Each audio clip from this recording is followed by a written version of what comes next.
Here is your cinematic inner lens script. You don't overthink because you want to. You overthink because, at some point in your life, staying alert kept you safe. People say, just stop overthinking, as if your mind is doing something unnecessary. But your mind isn't trying to hurt you. It's trying to protect you. It learned that paying attention, analyzing every detail, and preparing for every outcome was the only way to avoid pain. Overthinking is not anxiety, it's hypervigilance. The habit of paying attention to everything because the past taught you that anything could become a threat.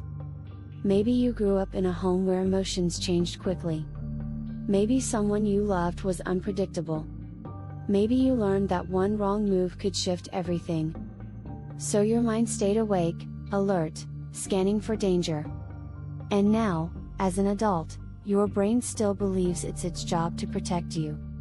It examines every text, replays every conversation, predicts every possible outcome. Not to torture you, but to keep you prepared.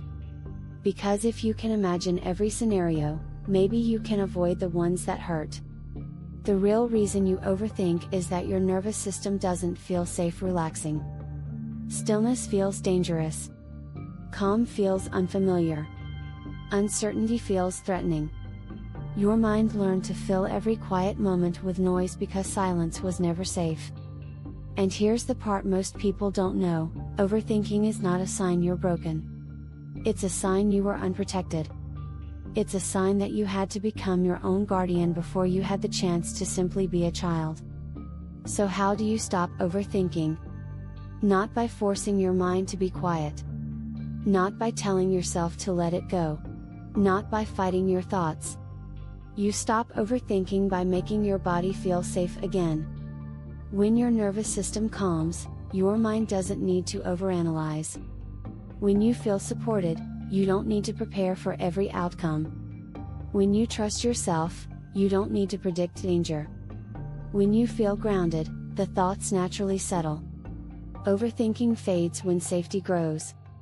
So the next time your mind spirals, try saying this gently: I know you're trying to protect me. But we're safe now. And with practice, your mind will begin to believe you.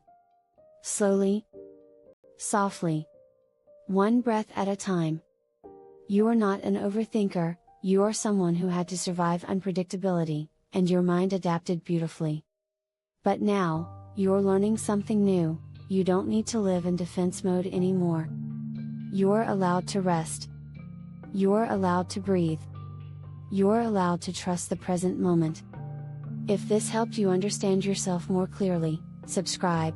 There's so much more coming that will shift how you see yourself and your world.